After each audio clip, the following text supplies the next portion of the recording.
As a SURGE member, you'll unlock access to resources that build confidence, motivation, and mental well-being to empower girls to stay in the game today and pave the way for their future success. Up your game with free professional development and curriculum resources for coaches and athletes. Foster community and connection with VIP access to girls' sporting events, coaching forums, giveaways, and workshops hosted by industry-leading partners. Make waves with exclusive SURGE branding packages, designs, and apparel.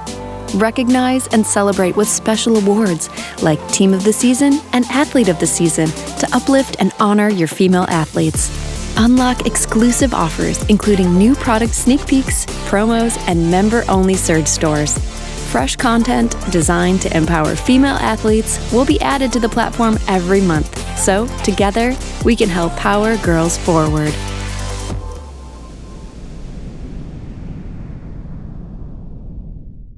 Welcome, everyone. We're so excited to have you here for today's webinar hosted by SURGE in partnership with LOVE Volleyball. For those of you who may be new to LOVE, the organization was founded in 2020 with a mission to reimagine the future of volleyball. With a unique community-up approach, LOVE is a holistic ecosystem from club to pro. Today, they're the largest community of youth clubs in the country. And just this past January, they launched their professional league featuring some of the best players in the world, including American Olympic athletes, NCAA champions, and international superstars. LOVE champions athletes throughout their entire journey, introducing young players to the sport, supporting their development, and helping them navigate college recruitment, creating pathways to play professional volleyball here in the U.S. and connecting club and athletes with pros to inspire the next generation.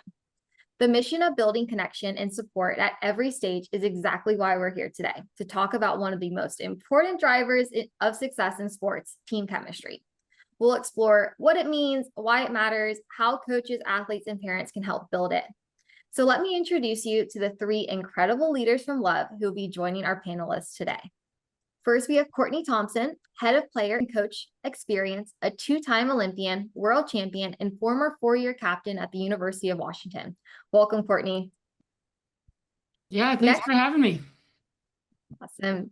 Next, joining us is Jenny McDowell, Director of Coach Development, one of the winningest coaches in Division III history with over 800 career victories and 2 national championships at Emory University. Welcome, Jenny. Thanks, and so excited to be here with everybody. Happy to have you. And last but not least, I would like to introduce Glenna Bayanchin. And I hope I got that right. I was practicing. National Director of College Recruiting, a former two-sport athlete at Marshall and longtime recruiting coordinator who's helped place more than 175 athletes at the next level. Great Awesome. to be here. Thank you guys so much for letting us all be part of this. Happy to have you and welcome, Glenna. And then today, throughout today's conversation, we want you to be a part of our conversation as well. So feel free to drop your questions into the chat at any time and we'll work them into the discussion. We are limited on time, so I do apologize if we do not answer all of your questions, but we will be sending out the recording so you can share it with anyone else. And we're happy to take emails if there's any dying questions that we did not get to. But together, we'll unpack the role of team chemistry in sports and beyond. We'll talk about how to build it, how to protect it, and when challenges arise, and why it is so essential to success at every level of play. Cool. So we're going to go ahead and get started. To kick things off, I would love to get each of your perspectives on team chemistry. So the question is, what does team chemistry mean to you and why is it essential for success at every level of play? Courtney, we will start with you. Ooh, thank you. Oh, easy question to start. No, just kidding. This is team chemistry. I feel like it's so talked about and yet it's so hard to pin down at times. But I think for all of us, we probably know when it's good and we know when it's bad. You know, the moment we kind of walk into a room, you can kind of feel the culture. And to me, the best teams that I've played on that have really great chemistry, they're in this vibe of like enjoying the pursuit of what's possible. And that sounds really easy, and I think it's quite a bit harder. But there's this love of challenge, you know? And so do we really love when it gets hard? Because if we're doing anything that's meaningful and fun, there's some unknown involved, and that can be stressful. But if we learn to like really love the challenge of that, to me, that's what ignites kind of this like, oh, we're in this together, and how fun is trying to problem solve this. So to me, the two pillars really are like, can we stress well? Can we love challenge? Can we have language around that? And then can we have learning as the compass? And this is when it becomes less of like, are we better than the team we're playing this weekend? But rather, how good can we be? Like, what is possible for this team? And that has nothing to do with anybody else. And there's a lot of agency in that. So to me, that's it. Can we stress well? Can we love challenge? And can we be awesome learners and just see how good we can be throughout a season? All, of course, is easier said than done. I love that perspective shift you talked about of like, how are we going to go into this versus like, can we be the best we can be? I love that. Jenny, how about you? What does team chemistry mean to you? Well, first of all, I just love listening to Courtney Thompson. So this is a treat for me too, to listen to her. I love the way you talk about things and you dive into it, Courtney. So thanks for that. For me, team chemistry is like the essence of everything that is beautiful about sports. You know, as a coach or some of the administrators that are here, like to play a part in creating what I call a sacred circle. Like I explain to people, when you're part of a team, only that team is connected in a way like nothing else. And when you have it, it's beautiful. And to be able to be part of creating that and allowing them to be part of something bigger than themselves, I think is the greatest calling in the world for coaches, for administrators. And team chemistry, like Courtney said, when you have it, you know it. And for us as leaders to be able to be part of that is, like I said, the greatest calling in the world. Glenna, how about you? What does team chemistry mean to you? I think to touch on this from my perspective with clubs and things like that, and some of the college world, is it's having a shared common goal that everybody wants and trying to determine how people view that as an individual towards that goal. And I think for a lot of us, when you're coaching, you're like, oh my gosh, they all need to just get along. Well, I think the misperception sometimes with team chemistry is they need to all be best friends. But the part of coaching that's really unique is you need a bunch of different types of players. And so for a coach to be like, oh my gosh, they're not getting along, there's going to be times that they don't get along. It's natural on a volleyball court. It's what is their common goal? How do we hold them accountable to that goal? And do they understand in the beginning of the season or the beginning of a meeting before the season what that accountability means? Because once you spell that out and they know what that feels like, it's so awesome to build the chemistry, because then it's not putting anybody down or singling out a person. The team understands this is our goal. This is how we're going to get there. This is how we're going to be accountable to it, and allowing them to be themselves. But as Jenny said, and Courtney says, but part of something bigger is such a learning lesson for any athlete to go through, because it's life for us. I love that you touched on that, like from day one, and we see so many, club teams, it might be a whole new team, one season from the next, and it really shifts so quickly. Or the high school team might be so different from their club team. Yes. So Jenny, I'm going to switch to you, but what are some practical ways coaches can build trust among athletes from that day one, from that first practice? Yeah, great question. I think trust is a foundation of everything that we're trying to create with team chemistry. I think, first of all, you've got to spend one-on-one time with every single player. You've got to get to know them. I think it's, oftentimes we think, they have each other, but you've got to get to know your athletes. I think for us as leaders to be our authentic and vulnerable self, sometimes it's really hard to do, to let them into our lives. But I think it's critically important, if you're going to build that trust among your athletes, is for them to get to know you as well. And sometimes that's hard for us. The other thing is admit when we're wrong. We're never going to be perfect as our leaders. We're never going to be perfect as our coaches. And sometimes when we're able to share, guys, yeah, I was wrong. I think it's really important. And again, that builds trust. If we're talking, really getting into the weeds, I think it's critically important that we never talk about other players to players. I think you break all trust when that happens. I've learned my lesson when I was a young coach. One time I was like, you really need to, help Alana because she's really struggling. Well, of course they go to Alana and say, hey, I hear you're struggling. I'm only trying to help, to try to get people to help her. But then they think, oh my God, you were talking about me in a one-on-one meeting with somebody else. Always know that will get back to them, and it's really important. Never break confidentiality with players. Critical. When they share things that are confidential, I think it's imperative that that is never shared, and that will break down trust immediately. And I always say, as coaches, as leaders, it's our job to love our athletes and love our teams. It's their job to love each other. That's great. I really like those points, and just maintaining that trust also comes down to that confidentiality. If people share things, they know it's a sealed vault and it's just between you and them.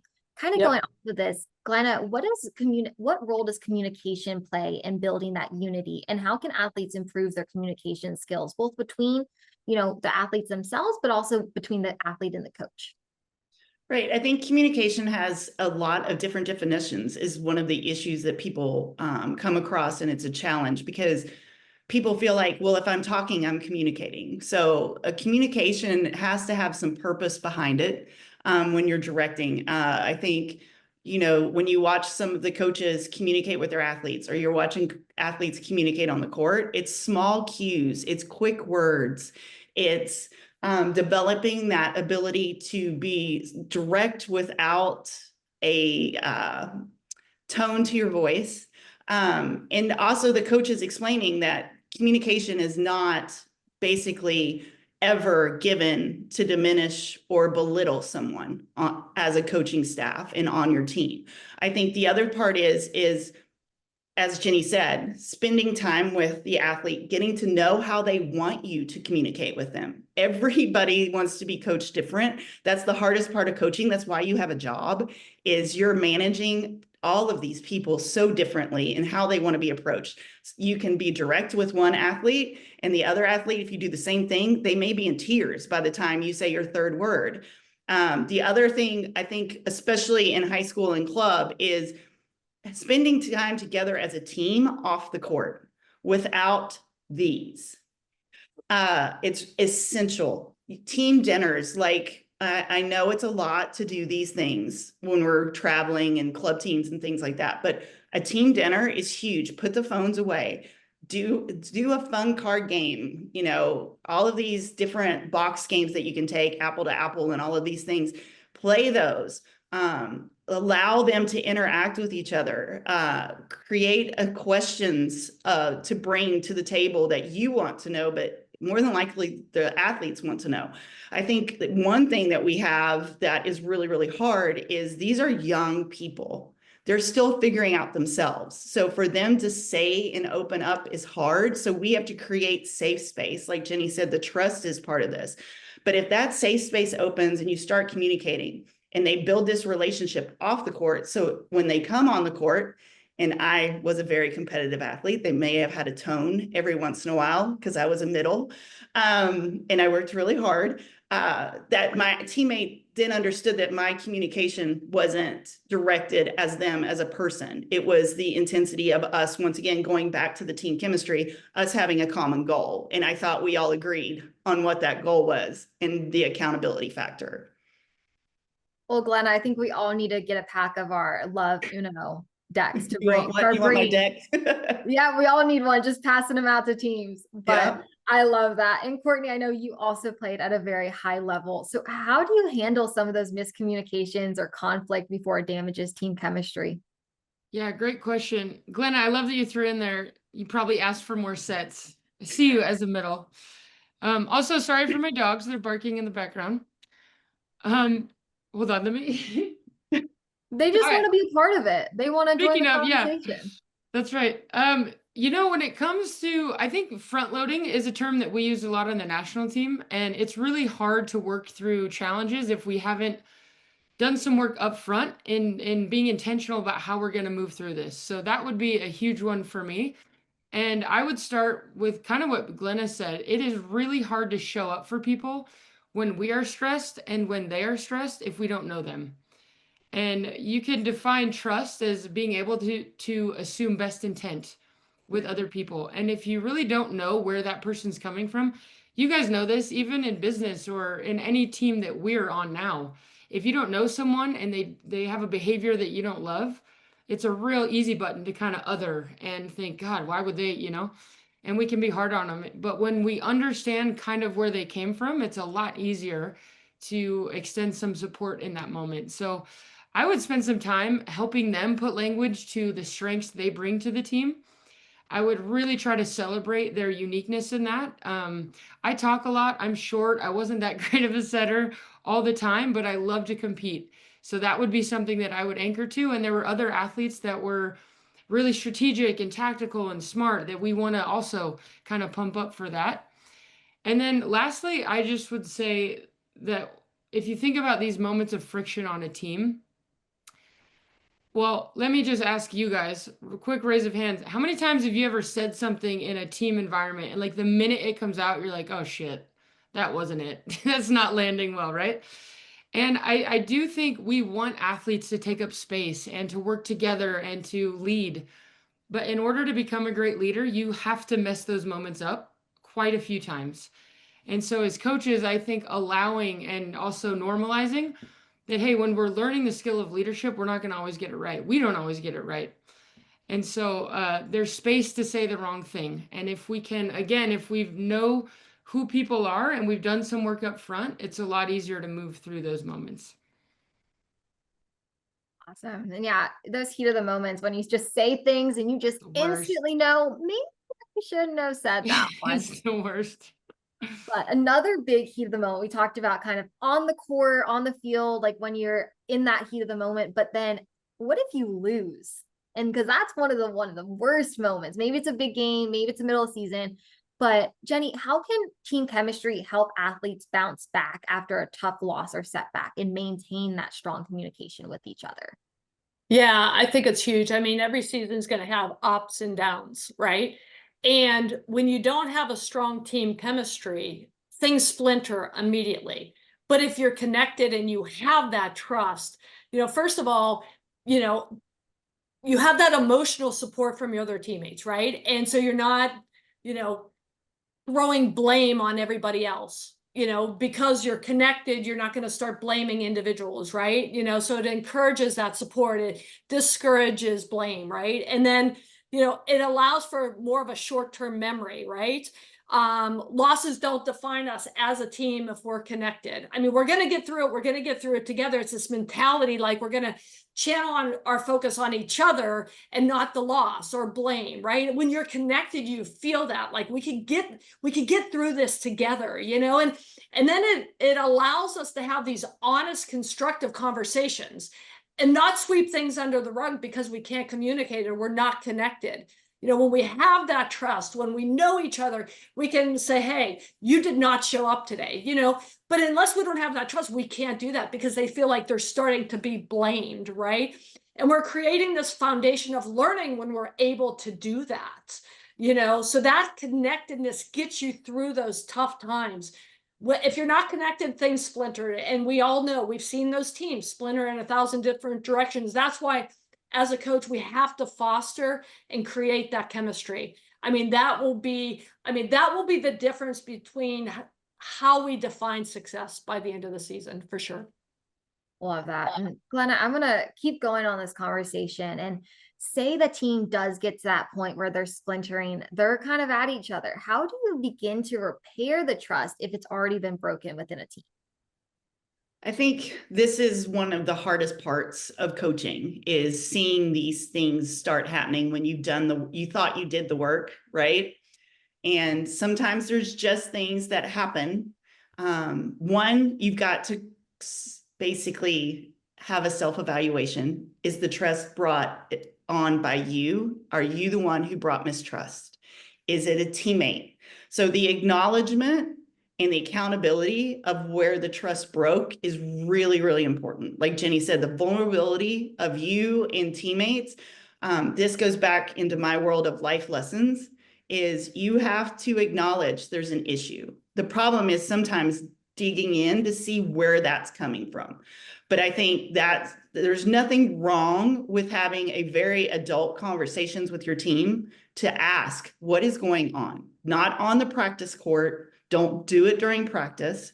It needs to be somewhere where they are safe to talk, because you're in a situation of, is it a teammate's not being nice to someone? Is a teammate not being accountable? Did I say something as a coach that was, like we said, an oopsie and I lost it? You know, as coaches, we're very passionate people. And my joke to a lot of people is we all have a little bit of crazy in us. Some decide to let more out than others. So did you let it out? And do you need to go to your team and say, I am apologizing. That is not how I handle this. But once you're in that, you also have to clarify and go back to the expectations and the accountability you set at the beginning of the season, and be able to reference that as you're having conversations. But also ask your team, how do we build trust again? Get their feedback on it, because then they're involved in the action. If you're a coach and you're like, we're going to fix it and this is what we're going to do, what if the eight out of the 14 are like, what is wrong with this person? Like, so bring them together, sit down, allow them to understand how we work through this, because this is also life lessons. We all mess up and we have to learn how to be vulnerable, bring people together and go, hey, listen, this is on me. I am so sorry. And can we move forward? And sometimes people aren't ready to move forward when you have that conversation. So do you have to circle back and make sure they're on board? It is not a simple process, but I think the vulnerability and the acknowledgement that there is a potential problem is your very first step. But understand, the digging into it is the hardest part, because they're teenagers and they may not be able to verbalize what's going on. So you have to help them through it. And we see, in college or, professional, they have some of those skills already built in. But when you're talking about younger athletes, the issues can be much more complex as they're developing socially. They have their parents in their ear. So Gladys, still with you, but athletes aged 11 to 18, what are unique challenges in developing chemistry at this age level? And how do you help athletes who are new to a team kind of join in and connect with that team chemistry that might already exist? On my last question, always finish. I just needed to add this. Make sure that you're acknowledging their progress back to the team chemistry. Make sure you're acknowledging positives that are happening so that they understand what the good looks like. But for 11 to 18-year-olds, this is so different now.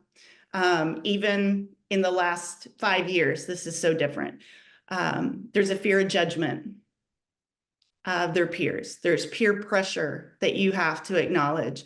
I feel that some of the athletes are fearful of collaboration because of just the way we handle common day communication. It's a text. We don't even call each other anymore. We hide behind a phone to communicate to our friends. And so I think you have to be very intentional with these athletes. The words you use, the type of expression you have, the intention behind your actions is going to make a huge difference. The other part is you have to celebrate and bring people in this age group. And some will want you to like jump up and down. Some do not want you to do that.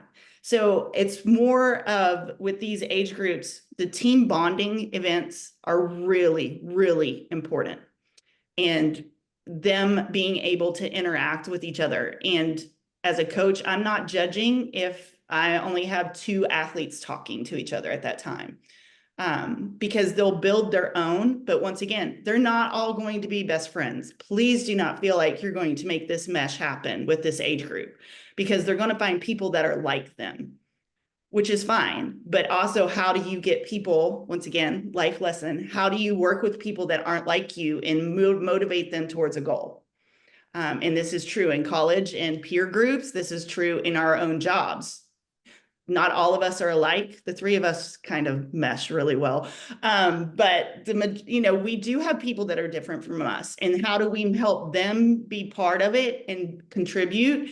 But also I am acknowledging there's a difference in meeting them where they're at. So, and then new athletes, I went through this in my past role a lot. We would get new athletes into the gym. And as a coach, I think it's really important for you to have group settings where you're having your team share two things about them with this new athlete. As a coach, like Jenny said, you're meeting one-on-one, trying to figure them out. But also when you're coaching on the court and that athlete brings something to the court, you need to acknowledge that that's an acceptable action, so the rest of the team embraces it as well. So it's very conscious of, okay, this is a new athlete. We're not going to treat them special, but the best way to bring them in is to celebrate them like you do everyone else. But it can be a little bit tough of feedback, because you have to be careful how you deliver it to the new athlete, because you may have coached this team and you're at the direct phase, right? The accountability phase.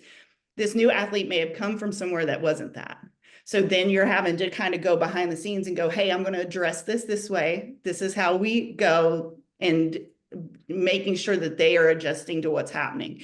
But I think the team bonding aspect, the more they can be together, the better it is. And nowadays, that's going to get Dunkin' or Chipotle or something like that. That's great. We're starting to get a lot of questions in the chat. So you might be stirring up some thoughts with them. Michael, we're going to start with yours. What are your thoughts? And I'm going to leave these open for anyone who wants to jump in here, but what are your thoughts on balancing differing and sometimes diverging individuals' opinions on what's possible and what the challenge should be inside of a team? Courtney's gotcha. I'll take a stab, but Jay, yeah, you guys probably have a great answer. I think I'm not sure, so maybe you can pop off mute and follow up on that. But if an athlete has different perspectives, I feel like it's almost always in comparison to somebody else. So we could win state, we could win districts, we might be able to do this. But if we can orient their thoughts and behaviors around unlocking how good this team can be, and we don't know, so it's not really this end line, it's kind of this constant path. And even if your team wins state or you win nationals, that doesn't end. Like, we're on this pursuit of like, ooh, what's next? So I would orient more to how good can we be? This is unknown, and let's have fun in the pursuit of that. Again, easier said than done, because outcomes matter. We care about them. My high school coach used to say, it's the journey, not the destination, that counts. And I was like, bullshit. You probably never won anything. So I say this all knowing that we all want to win, but what gives us the best chance to get the outcomes we want is to be overly consistent on focusing on what we can do and really into this process. And it's hard because everything Glenna said, social media, parents telling you, serve it in, all of these ridiculous behaviors, they're fighting against. But can we coach them and find the beauty in yeah, there's all of this noise and let's go this way. Sorry for swearing. For adding some flavor to the conversation. Right. I like it. We're talking to coaches. It's hard not to. Exactly. It's a part of the sport. We have a new head coach to a collegiate program here. So thank you for joining us today. Welcome. But right now they're struggling with trusting each other, and then they are not having the best record right now. So I think going off of, Courtney, you kind of touched on this, but the optics are that their chemistry is great off the court, but on the court, they cannot put up runs. What is an issue? I'm sorry, I'm trying to figure out what the exact question is, but maybe just kind of how to get that chemistry to translate from off the court to on the court, so they can start kind of putting these, connections together and maybe improve their record. Let me know if I didn't get that fully right, Anna. Feel free to come off mute. You want me to take it? I think defining success for them Right now, they feel like success is winning a match. And so the trust is a hesitation because they don't know what the end result is going to be. And right now, the end result is not what they want. And so what successes are built from you and them to believe in is really, really important. Is, okay, so they can't get runs, but are they the first team to 5? Are they getting to 20? You're in a situation as a new coach. Also, these are not kids you recruited. So you're going to really have to dig in to who they are. Because every time you take over a team, sometimes you're going, this kid may not be the type of kid I recruited, but they're mine. But I think defining what success is for this team is really important, especially in college, because they all want to win a conference championship. I feel like that's like the common college goal. That may not be exactly what success is for you in the next 2 weeks. So I would just break it down smaller into them to where when they do get the success, then they're looking at each other on the court like, hey, we were the first to 5, or hey, we got to 20 against them. Then they're feeling that like little joust of energy, like, okay, we're on a right path. And I think you also need to have advocates on that team. I don't know who your captains are, but the verbiage your captains are relaying to those athletes is essential. You have to have people have to support you and the team, but if they're also another way of communication to build this trust, then there's another link to what you're trying to build. I hope I answered the question. I think that's great. And yeah, I think that's perfect. And I think that's kind of exactly what it seems like she's looking for. And going off of that, Courtney, I'm going to jump over to you. I'm sorry. I know you just came back on, but what are some small daily actions that coaches and athletes can take to strengthen team chemistry? Yeah, great question. I had to let my dogs out. Sorry. They were acting a fool. I think training optimism, which is really the center of mental toughness. And to do that in a team, I think it's teaching them to find the good. So you can honor, yes, this is hard. Yes, we lost. This sucks. Yes, she's being an idiot. We wouldn't say that. Yes, we all have different behaviors and responses. What do you love about playing with her? What did she do well today?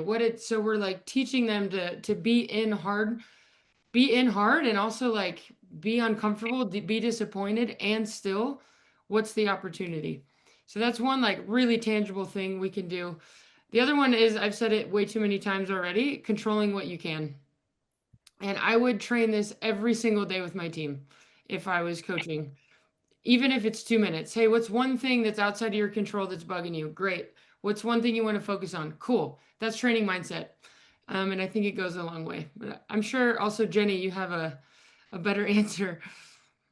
No, I mean, you've taught me a lot about controlling what you can control. I mean, I even talk to a lot of club coaches now, even in their lives, like you can't control what these parents think. You can't control this. What can you control with your team? So I've learned a lot as far as that goes. And I think when I see the one question, how do you leverage team chemistry when teams are in a rut mid-game? I think that lends itself to exactly what we're talking about. How do I make my teammate better? How do I get, off myself, but how do I make my teammate better? And I love that question, Melanie, is like in the middle of the game, getting it off themselves. We're in a rut because everybody is splintered. Our unit is splintered, or the other team's just better. I mean, sometimes we have to acknowledge that, but make each other better, rely on the strength, rely on this trust, rely on this, making the hard okay.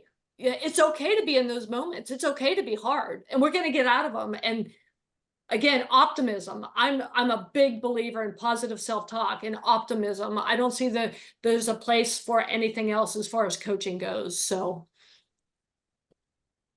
I think that's great. And we have a few people kind of going off the chemistry, a few people popping in the chat as well.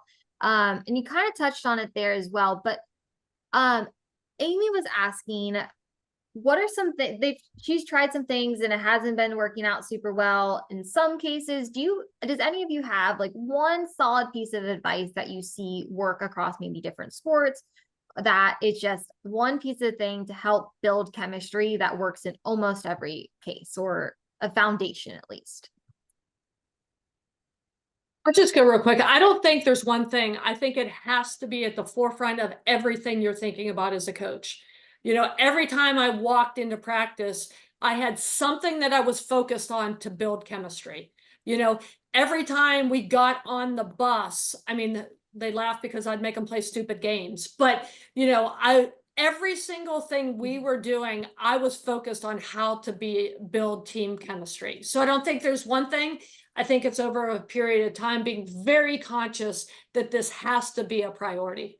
And that's creating crazy games. It's putting them through hard things. It's teaching a mindset through Courtney. I mean, there's so much that goes into that. But I think they have to know we believe in them. They have to know that we believe chemistry is important above all else. It's a constant conversation that we're having. It's not just one thing. And if there's maybe one or two people on a team that are kind of pulling the rest of the team chemistry down, like maybe they're the one that's starting drama in the locker room, or they're super negative on the court, do you have any suggestions? And this kind of goes for any of you, but do you have any suggestions to help kind of uplift that one person, to help them fit more into the group? I mean, I think this is a situation of there's multiple factors here. Usually when there's an act out is what I've always referenced it. There's a reason. And so sometimes directly addressing that athlete is really, really important, not in front of the team, privately. Like, are you okay? What's going on? Like, I'm noticing that you're frustrated.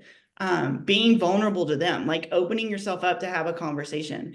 But this also goes back to Jenny's point. Don't talk about other teammates to other teammates either. This is where this can get a little bit dicey, because you're to go to a teammate and say, what's wrong with Sally, may cause a whole other issue to start happening, because they may say, well, the coach thinks there's something wrong with Sally. And they're like, we don't know there's something wrong with Sally. So I think direct conversation with the athlete of what's going on, trying to create situations to figure out what that frustration is or where that is going is really important too. You can adapt practice during practice to these situations. So if you feel like you have an athlete that is kind of separating because they're having failure, which is part of the sport, but unfortunately the young athletes don't understand that failure makes you better. That's having consistent failure and it starts going into the practice, then how do you create the drill to where they are still in the same kind of situation, but then there's a success to it with support of the team. So it's just different situations, but I think the direct understanding. And then if a teammate asks, hey, I think there's something going on with Sally. Oh my gosh, thank you for sharing that with me. I think we need to support her. I will figure out what's going on. I love that these are all circling back to our first 2 points we hit on: trust and communication. Loving it. But Jenny, this one specifically for you. What strategies can create an environment where every athlete feels like they belong, no matter their role, whether they're a starter or bench warmer? Yeah, you guys, I'm so passionate about this. Like, this to me, we're talking about life, you know, and making sure people and their voices are heard, and making sure every single person, whether you're running a department, whether you're coaching a team, they have to feel valued. You know, there's absolutely no place in this world for devaluing anybody. So I'm super, super passionate about that. And I think as coaches, I even create drills to make sure people know that their voice matters. You know, I mean, we could get offline and I could share some of those with you, but, you know, I even create drills. Like, for instance, early on in my preseason, I would make drills to where only one person could talk, and it scared the crap out of them, right?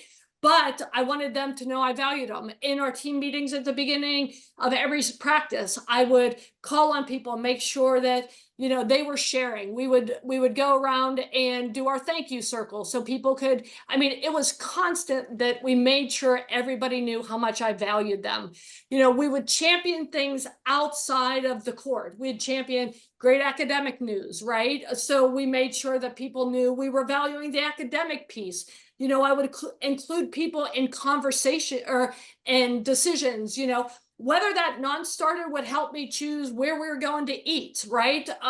All those little things matter. It makes people feel valued, asking for input. And then the other thing is coaches, I think it's important that, we're even mixing drills. I always, when I was creating my practices, I was assigning pepper partners. I was assigning who was in this drill to make sure I wasn't always putting the bottom 4 or 5, in the corner doing something that's separate. They see that, they feel that. It's got to come from us, and we've got to lead. I'm going to get really passionate now about this, but I am huge on servant leadership. My coaches were always the ones, get off the bus, pull out the bags. We were handing them their bags. We were serving them. I also, when we would go eat somewhere, maybe it wasn't pre-ordered, coaches would always eat last. I wanted people to know we valued them. And if I can share anything, there's people on your team, we don't know what they're going through in their lives. But for us to deeply care about them and to love them unconditionally can change their life. Awesome. And Jenny, you might also be just as passionate about this question. But Kelsey asked, how do you effectively use captains to facilitate communication without breaking trust? Courtney, why don't you take that one? No, you're killing it, man. You got to keep going. Just go. No. As far as my captains go, I was meeting with our captains every week, right? And being able to make sure your message is getting across exactly the way it needs to get across, right? And not holding the captains above anybody else, but really being able to use it more as a communication, but teaching them how to be leaders in a servant way, as into, a communication way, not holding themselves above anybody else. I just think it's a tool that we can use. It's not putting people on a pedestal. But captains are very important. We have some natural born leaders. Courtney's a natural born leader. I remember I heard an interview of Jordan Larson. I'm going to get deep into this, but I saw a video of Jordan Larson, the greatest volleyball player of all time, US. And she was in tears talking about Courtney and how Courtney led that team. Jordan was the GOAT. Courtney wasn't always a starter, but yet that's so I was like, what you gonna say here? Courtney's a 2-time Olympian, so one of very few in the world that's that. But yet Jordan Larson looked at Courtney about the impact that she made as a leader. And so, that's the impact captains can have, whether they're on the court or if they're not on the court. That's great. I think a lot of times when people think of captains, they think of the people who's, scoring the most points or, is the best on the team. But I love hearing, captains can take a different role. They can be, just the strong leaders. They can be the motivators, not just the people who are really doing the most for the team on the court, but maybe who might be doing the most for them off the court. So I love that can kind of, shift depending on the team dynamics. Kyle had a question that's a little different from some of our other ones, but I think this is also really important to address. But talking about not just nerves and anxiety going into a match, but being scared before a game. What's the best way to address this as a team and some pre-game practices to help relieve fear and build excitement instead? And any of you can answer this one. Ooh, I'll take a stab here. I think that I've spent a lot of years working with some of the best psychologists on the national team, and then I was fortunate to work for Dr. Michael Gervais for a long time after. And I think what I would have liked to have known in high school is that we have this like ancient brain in a modern world. And they're amazing, and they're also very inconvenient, because when we care about a moment, and you guys know this, but this framing would have been helpful for me. When we really care about a moment, it's when our brain gets in the way the most. And I would just normalize that. When you care, when you ask someone on a date, when you are taking a test, when you're at a tryout, when you're serving on game point, it's going to get weird, because we really want, it's coming from a good place. Normalizing that, if we do nothing else, that is a beautiful thing to pass on to our team. And then I would layer it with, when we start to have thoughts like, oh God, what if this happens? It elicits this like physical response when we get sweaty and our stomach goes and we're in that fight or flight. And it's also similar to when we're really excited. And so how we train our self-talk, like Jenny talked about in Glenna, how we train, what do we do with challenge? Like that's when all of this training comes in. And so I would normalize, I would say we can also feel this way and do amazing things. This doesn't mean it's over. It's like, ooh, what can I learn with this? So I would anchor to curiosity. Even if your athlete is like shaking and they serve to their mom in the stands and it's like, whoa, I've never done that before. It's not like, oh crap, I'm weak. Now I'm this. I'll never do that. It's like, let's only anchor to curiosity. Ooh, that got weird. What happened for you? What was that like? What did you feel? What did you want to feel next time? All right, here's one thing that we might be able to think about that could be different. And to me, that's the fun part, because we're all in this. We all have moments, even now, where it's like, ooh, we have this like physical response, and it's like, okay, can I stay in the discomfort long enough? And Glenna said it earlier, but I think that's why sports are so cool. Challenge is going nowhere for any of us ever. And so it's this beautiful opportunity to just help them have all of these skills. I love that. Learning to be uncomfortable, or learning to be comfortable in the uncomfortable. I think that's, a great lesson, and turning that into curiosity for, future experiences. We only have a few minutes left, so I want to kind of go back to something that's been a thread throughout all of this. And Glenna, we'll start with you, and then we'll kind of pass this around. Yeah. But what lessons about trust and unity and team chemistry from sports translate most directly into life after sport? Whether that be in school, professional world, relationships. But Glenna, we'll start with you. I know you already said a couple, but then we'll pass this around. Yeah, I think this is where my passion comes in, is developing the opportunity for us to have great humans when they become older. And we have a big part in this from the life lessons. And I think the communication, the ability to communicate, and coaches, please understand this. And administrators, you're teaching them how to communicate with an adult. How you portray and how you accept them when they come talk to you is really, really important. Embracing the nervous kid that's got to come talk to you about playing time, and their parents have told them 1,000, you have to go talk to her. That's in the club contract. Embracing it and saying, oh my gosh, I think it's amazing that you're having this conversation with me. And I really am very proud of you for speaking up for yourself. There are moments of that in this that are huge. Female athletes talking to a male, another communication thing that is something later on in life, and it's vice versa. I think the teamwork part and understanding that teamwork isn't perfect and things aren't always perfect is part of life too. We have our own challenges in our job, and we know it's not perfect, but how can we make it better? And what is good, right? When Courtney talks about it and Jenny's talked about it, like, what are we showing them what good is? What is success? How are we defining success? That's not winning all the time. Success is becoming a great human being through this sport that we're very passionate about. Having adversity and failure, the trust, I may have hurt my friend. How do I repair it? We're not winning. My coach has to deal with it. Are they going to lose their mind this time, or are they going to coach through it? Those things too. It's amazing when we have kids go to college and I talk to them in my job and they're like, oh my gosh, remember when we talked about this? And I'm like, yeah, because you already felt that. So you knew how to act upon it when you were faced with it in your adulting world, as we joke about.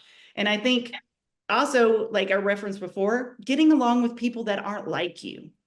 It's life. We do this all the time, meeting people where they're at, appreciating what they bring to the table, not what they aren't. I think that's a huge thing that comes out of this is I have the ability to work with great humans, and I learned from so many people that aren't like me. Like, I am very peppy and I always want the best for everybody. And then there's people that are like, hey, Glenna, think about this. And those people make me better every day. But if I don't have a mindset that they're trying to help me be better, or if I'm not meeting them to help them be successful, especially in what we're building in our world right now, it doesn't allow me to be the best me. And so by me going through volleyball and playing and coaching and having this experience, yeah, all these different personalities and understanding people and an extrovert versus an introvert and how to approach and things and talk. Yeah, I mean, I could keep going on. The big part of my job is life lessons. So Glenna, we're gonna have to make bullet points of all of those and just send that I can out give you as a my- PDF. So good. Number one. sheet. Awesome. Courtney, what would be your big takeaway from translating sports to real life? I mean, well said, Glenna. I think I would want just embracing challenge. I'm going to say that over, and being able to find the good when things are tough. It's so much of life, and life is a team game, and life is hard and it's beautiful. And so the more that we can help them embrace that and understand how to be great teammates, how to ask for help, how to be vulnerable, how to repair, how to, be in some really hard situations and compete to find the opportunity. So yeah, so much good can come from that. Awesome. Jenny, why don't you round us out? Yeah, sure. And what they said was on point. When I was in college, it was interesting because oftentimes our kids were applying to med schools and, PhD programs. And, anytime I was talking to those admissions directors, they always said, we want athletes. Like, we want athletes at our med schools, at the top corporate, because sport has prepared them for those moments to be that surgeon, to be that or whatever. And we get to be part of that. Like, we get to be part of this journey to help these people get into those places that are changing lives or saving lives, right? And, if we continue to lead in the right way with the mindset and the positive self-talk, if we can share those things and about team chemistry, like, we're changing the world, guys, through sport. And it's the greatest calling for any of us to get the opportunity to do this. And I know we've really enjoyed being able to be here with you all. Awesome. I think that's a great note to kind of wrap things up on. But what an incredible conversation. I just want to thank you all, Courtney, Glenna, Jenny, for being a part of this, for sharing your insights, experiences.